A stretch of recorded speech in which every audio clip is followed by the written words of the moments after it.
Assalamualaikum warahmatullahi wabarakatuh.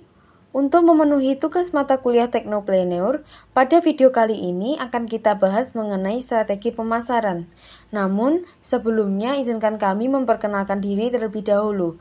Kami dari kelompok 6 yang beranggotakan yang pertama, Silviana Tricahyani dengan NIM 2120404. Yang kedua, Dwi Ayu Kumalasari dengan NIM 2120405. Yang ketiga, Nabila Syilvi Inka Putri dengan NIM 2120406. Dan yang keempat, Ayu Nuril Baiti dengan NIM 2120427. Sebelum kita masuk pada materi, akan kami tunjukkan bisnis yang akan kami jalankan, yaitu bakso aci dengan aneka camilan, yaitu basreng dan makaroni pedas. Bakso aci ini kita beri nama dengan bakso aci nilan. Baik, langsung saja kita masuk pada materi, yaitu strategi pemasaran. Apa sih strategi pemasaran itu? Strategi pemasaran adalah strategi yang dirancang untuk mempromosikan barang atau jasa dengan tujuan untuk menghasilkan keuntungan. Ada 4 langkah dalam strategi pemasaran. Yang pertama yaitu segmentasi pasar atau identifikasi target pasar. Yang kedua, targeting pasar. Yang ketiga, positioning produk. Dan yang keempat, bauran pemasaran. Baik, kita masuk pada langkah yang pertama yaitu segmentasi pasar. Segmentasi pasar adalah langkah awal dalam strategi pemasaran yang melakukan kegiatan berupa memilih segmen pasar tertentu. Segmen pasar adalah kelompok konsumen yang telah dikelompokkan, yaitu dengan cara membagi beberapa kelompok pembeli atau konsumen yang memiliki perbedaan kebutuhan dan keinginan ke dalam kelompok yang lebih kecil. Ada 3 langkah dalam melakukan segmentasi pasar. Yang pertama, kita harus menentukan segmen pasar yang paling menjanjikan terlebih dahulu. Yang kedua, kita harus mengembangkan profil pelanggan dalam setiap segmen pasar. Dan yang ketiga, kita harus menentukan kebutuhan dan preferensi pelanggan dalam setiap segmen pasar. Berdasarkan bisnis yang akan kami jalankan, yaitu bakso aci dengan aneka camilan seperti basreng dan makaroni pedas, segmen pasar yang paling menjanjikan adalah kalangan remaja khususnya perempuan, di mana sebagian besar dari mereka merupakan pecinta makanan dan camilan pedas dengan berbagai level atau tingkatan kepedasan. Kemudian, untuk mengembangkan profil pelanggan dalam setiap segmen pasar, hal ini didasarkan pada 4 aspek. Aspek yang pertama yaitu segmentasi demografi, di mana bisnis bakso aci dan aneka camilan seperti basreng dan makaroni pedas yang akan kami jalankan ini ditargetkan kepada seluruh masyarakat pencinta makanan pedas, khususnya kalangan remaja perempuan, baik dari kalangan pelajar, mahasiswi, karyawati, ataupun orang dewasa. Kemudian yang kedua, segmentasi geografis, di mana bisnis yang akan kami jalankan ini dapat melayani konsumen dari berbagai wilayah. Mereka bisa membelinya secara langsung ataupun secara online melalui media sosial, baik WhatsApp, Facebook, ataupun Instagram. Yang ketiga, segmentasi perilaku konsumen, di mana bisnis yang akan kami jalankan ini dapat mengatasi permasalahan masyarakat pecinta makanan pedas dan instan, seperti mereka bingung mau makan apa, malas memasak, atau sedang mencari makanan yang harganya terjangkau. Selain itu, untuk camilan basreng dan makaroni pedasnya, itu sangat cocok untuk teman nonton TV, mengerjakan tugas, mengobrol dengan teman-teman atau tetangga, dan lain-lainnya. Dan yang keempat, segmentasi psikografis pelanggan potensial, di mana bisnis yang akan kami jalankan ini banyak disukai oleh generasi milenial, di mana mereka suka makanan pedas, instan, enak, dan harganya terjangkau. Hal ini berbeda dengan generasi sebelumnya, di mana mereka justru lebih suka dengan makanan yang mereka buat sendiri. Kemudian langkah yang terakhir yaitu menentukan kebutuhan dan preferensi pelanggan dalam setiap segmen pasar. Apa sih preferensi pelanggan itu? Preferensi pelanggan atau konsumen adalah suatu sikap konsumen terhadap satu pilihan merek produk yang terbentuk melalui evaluasi atas berbagai macam merek dalam berbagai pilihan yang tersedia. Dalam segmentasi pasar, ada 3 pola preferensi yang dapat terbentuk, yaitu yang pertama, preferensi homogen. Preferensi homogen menunjukkan suatu pasar di mana semua pelanggan memiliki preferensi yang sama. Maksudnya, pola ini digunakan untuk memenuhi kebutuhan atau preferensi konsumen yang memiliki pilihan yang mirip atau sama dengan kelompok lainnya. Kemudian yang kedua, preferensi tersebar. Preferensi ini menunjukkan bahwa pelanggan sangat berbeda dalam preferensi mereka. Maksudnya, pola ini digunakan untuk memenuhi kebutuhan atau preferensi konsumen yang pilihannya lebih beragam lagi. Dan yang ketiga yaitu preferensi kelompok. Preferensi ini menunjukkan kelompok-kelompok preferensi yang berbeda-beda. Maksudnya, pola ini digunakan untuk memenuhi kebutuhan atau preferensi konsumen yang cenderung memiliki selera yang sama dalam satu kelompok. Saya akan menjelaskan mengenai targeting pasar. Targeting pasar atau menetapkan target pasar adalah proses mengevaluasi setiap daya tarik segmen, kemudian memilih satu atau lebih karakteristik untuk dilayani. Dengan kata lain, targeting pasar adalah suatu persoalan bagaimana memilih, menyeleksi, dan menjangkau pasar. Ada 3 cara dalam targeting pasar. Yang pertama adalah memilih segmen pasar yang menjadi target. Yang kedua, menentukan strategi untuk menjangkau target pasar yang dipilih. Dan yang terakhir, membuat persona pelanggan untuk setiap segmen pasar yang ditargetkan. Selanjutnya adalah 3 strategi dalam targeting pasar. Yang pertama adalah undifferentiated marketing. Bisnis yang kami jalani memiliki daya tarik pada kalangan remaja maupun dewasa yang menyukai makanan pedas, instan, enak, dan harganya ramah di kantong. Strategi yang kedua adalah differentiated marketing. Produk kami merupakan makanan instan yang cocok untuk kalangan remaja maupun dewasa yang sibuk dalam kegiatannya. Kami juga menyediakan berbagai tingkat level kepedasan, berbagai rasa, dan juga ukuran yang diinginkan para konsumen. Strategi yang terakhir adalah concentrate marketing. Bisnis bakso aci dan beberapa camilan yaitu basreng dan makaroni pedas ini dapat melayani konsumen dari berbagai wilayah. Mereka bisa membelinya secara langsung maupun secara online melalui media sosial, baik secara WA, Facebook, ataupun Instagram. Selanjutnya, membuat persona pelanggan untuk setiap segmen pasar yang ditargetkan. Target pasar dapat dicapai secara optimal melalui pemilihan media yang tepat untuk mempromosikan atau memperkenalkan produk, memberikan pelayanan yang ramah dan cepat kepada para konsumen. Hal ini dilakukan agar konsumen merasa puas atas pelayanan kami. Baik, materi selanjutnya yaitu positioning. Nah, positioning sendiri itu adalah penciptaan bauran pemasaran tertentu untuk mempengaruhi bagaimana calon pelanggan memandang merek, lini produksi, atau organisasi secara keseluruhan. Sedangkan positioning analisis adalah sebuah proses dari analisis bagaimana sebuah brand perusahaan saat ini diterima oleh pasar. Jadi, ketika mengidentifikasi peluang pasar, sebuah perusahaan itu perlu untuk membandingkan apakah brand tersebut dapat sesuai dengan kebutuhan pasar. Gitu. Nah, untuk positioning analisis itu ada 3. Yang pertama, menganalisis posisi pesaing dan perusahaan dalam pasar.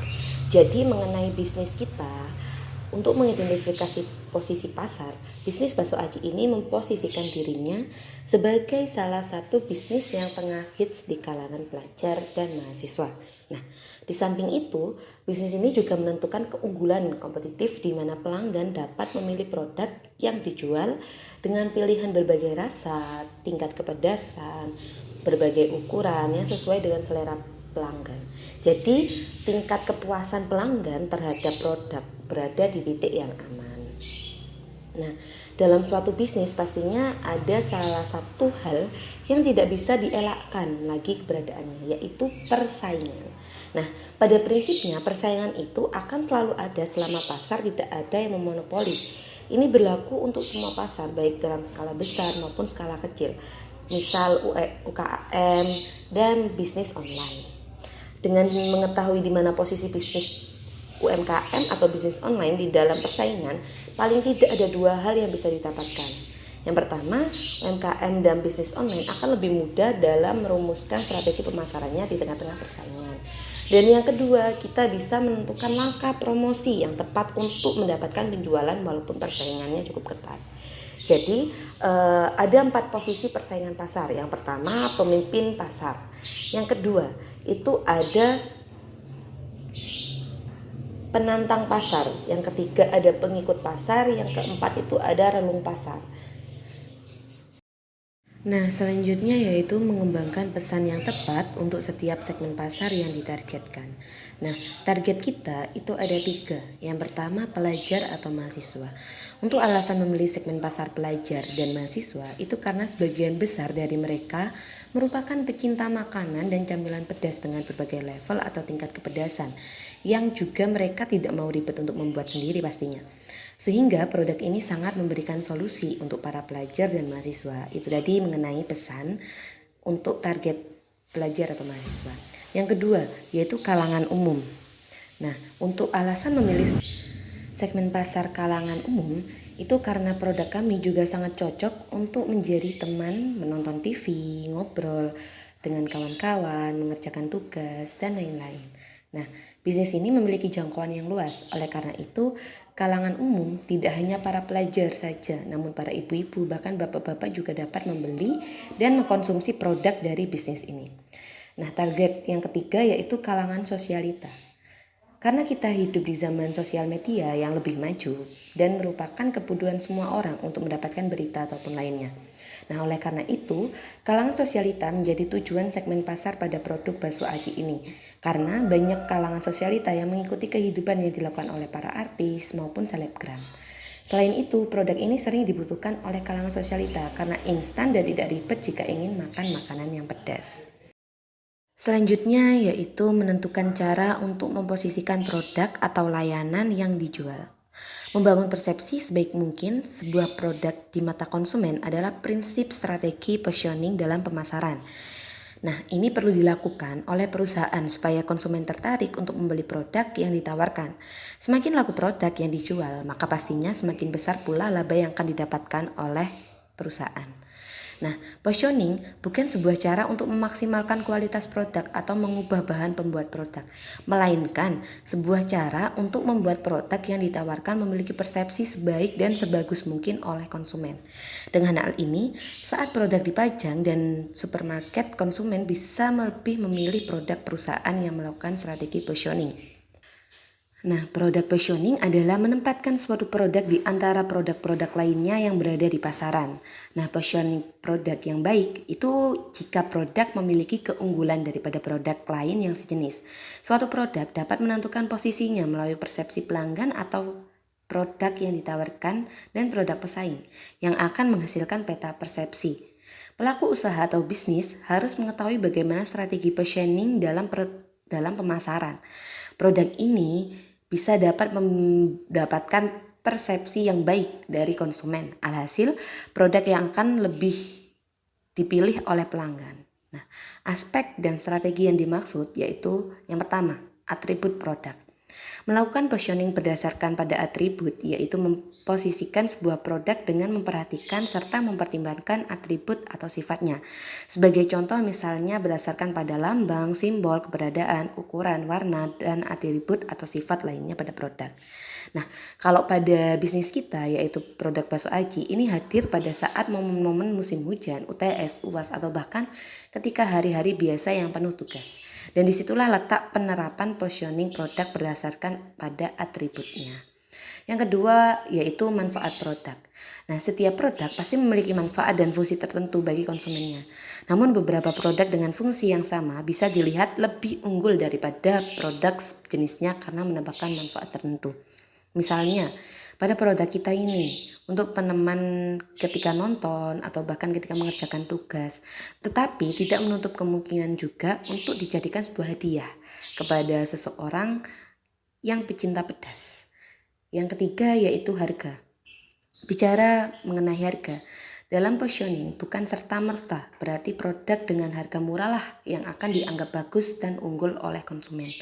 Namun, bagaimana suatu produk memiliki harga yang setara dengan kualitasnya, bukan soal murah atau mahal saja.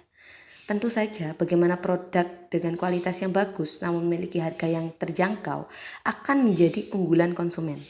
Jenis produk berkualitas bagus dengan harga relatif murah akan diingat oleh konsumen.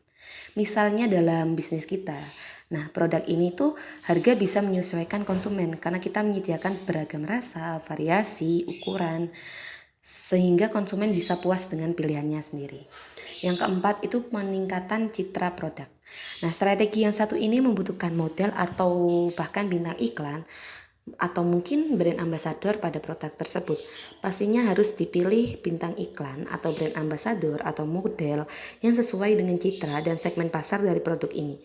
Misalnya produk bakso aci ini dapat memilih model para mahasiswa yang sedang mengerjakan tugas dan ditemani produk kita sehingga lebih semangat dalam mengerjakan tugas atau bisa menyewa model lain atau bahkan selebgram. Yang kelima, menurut pesaing. Ketika melakukan positioning produk, maka kita harus memposisikan diri kita sebagai pesaing atau kompetitor. Mengapa begitu?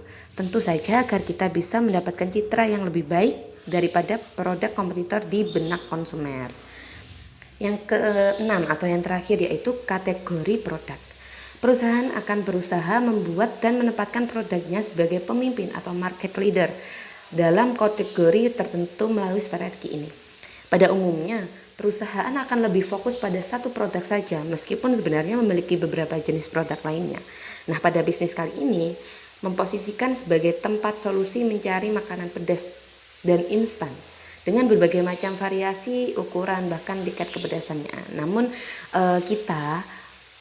yang kita tonjolkan itu ya mengenai bakso aci kita yang kita tawarkan lebih unggul gitu. Baik, untuk materi yang selanjutnya yakni bauran pemasaran. Bauran pemasaran ini sendiri memiliki beberapa definisi dari para ahli.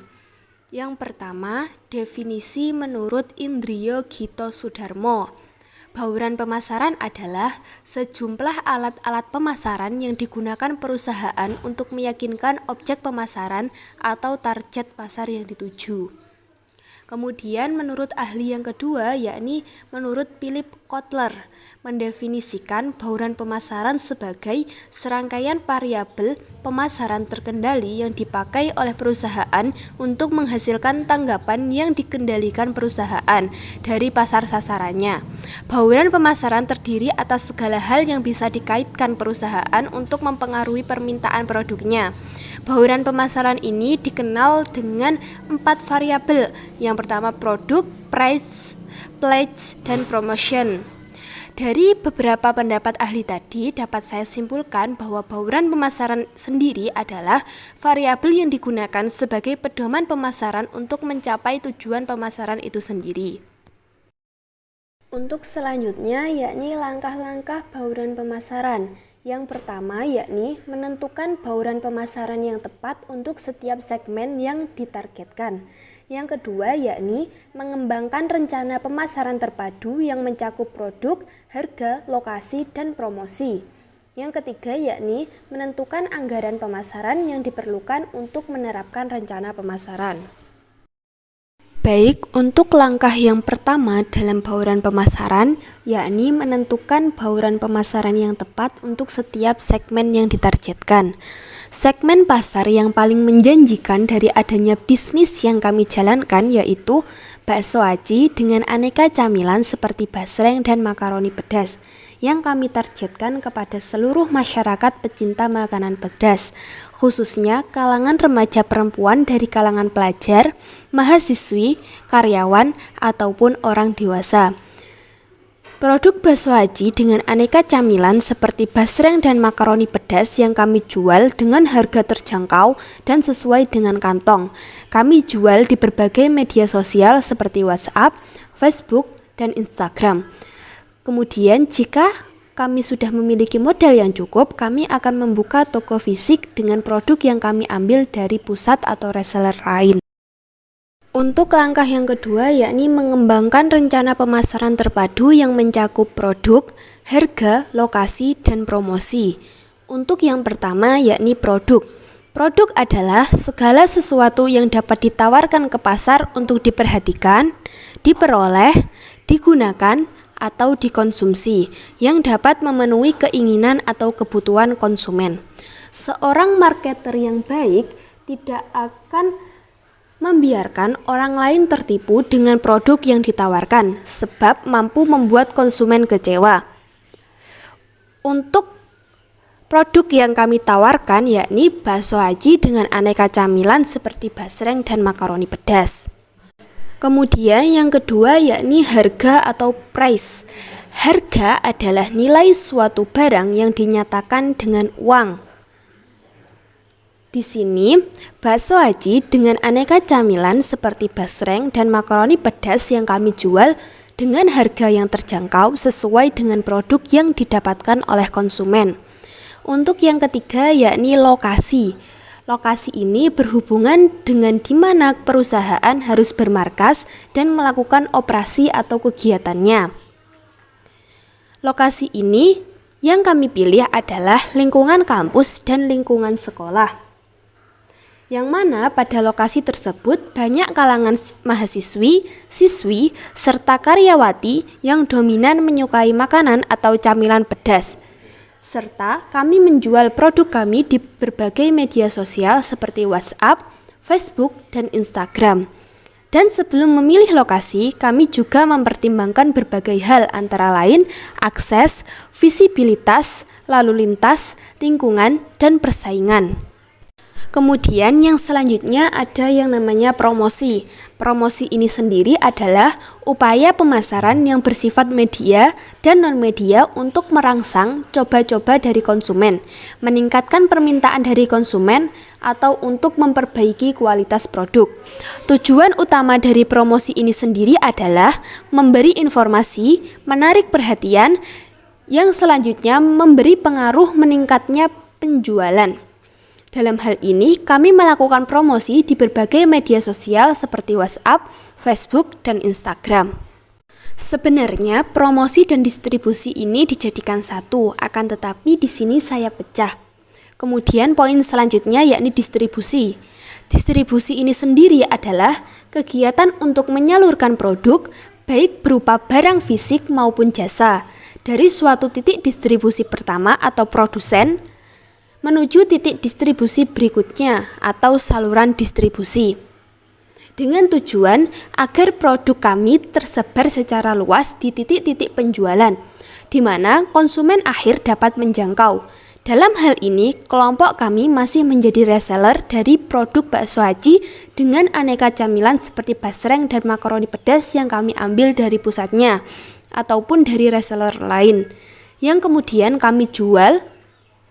Dan jika kami sudah mampu membuka toko fisik, kami akan membuka toko fisik untuk menjual produk yang kami tawarkan. Kemudian untuk langkah yang ketiga yakni menentukan anggaran pemasaran yang diperlukan untuk menerapkan rencana pemasaran. Sebelumnya, anggaran pemasaran itu sendiri adalah rencana yang memperkirakan biaya pelaksanaan berbagai upaya Departemen Pemasaran selama periode tertentu. Anggaran pemasaran ini sendiri mencakup jumlah moneter yang diperlukan untuk memenuhi tujuan pemasaran yang ditentukan dan membantu bisnis merencanakan biaya untuk menghasilkan lebih banyak pendapatan. Bisnis yang diusung oleh kelompok kami menggunakan banyak sumber daya seperti biaya pengemasan produk, biaya penjualan produk, dan biaya promosi. Sebelum kami membuat anggaran pemasaran, kami terlebih dahulu memahami kebutuhan pelanggan, mengevaluasi pendapatan, memeriksa target pelanggan, mengukur biaya rata-rata, menentukan tingkat konversi rata-rata, mempertimbangkan banyak pelanggan, baru kemudian menghitung biaya konversi akhir. Untuk produk yang pertama yakni bakso aci. Untuk bakso aci, kami langsung mengambil dari pusat atau reseller lain dengan harga 10.000 per pieces. Kemudian kami jual dengan mempertimbangkan ongkos kirim dan biaya pengemasan. Dan produk yang kedua yakni basreng. Untuk basreng kami memilih membeli basreng dengan berat 1 kg dengan harga 60.000. Kemudian kami kemas dengan kemasan yang lebih kecil, yang kami kemas dengan plastik klip berbagai ukuran yang kami beli seharga 30.000 per kemasan. Kemudian produk yang ketiga yakni makaroni pedas. Untuk makaroni pedas, kami membeli makaroni pedas dengan berat 1 kg dengan harga 50.000. Kemudian kami kemas dengan kemasan yang lebih kecil, yang kami kemas dengan plastik klip berbagai ukuran, yang kami beli seharga 30.000 per kemasan.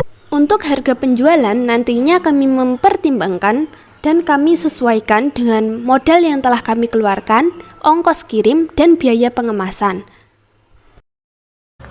Baik, itu saja yang dapat kami sampaikan. Semoga bisnis yang akan kami jalankan ini dapat berjalan lancar untuk kedepannya.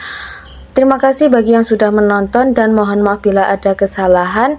Sekian, wassalamualaikum warahmatullahi wabarakatuh.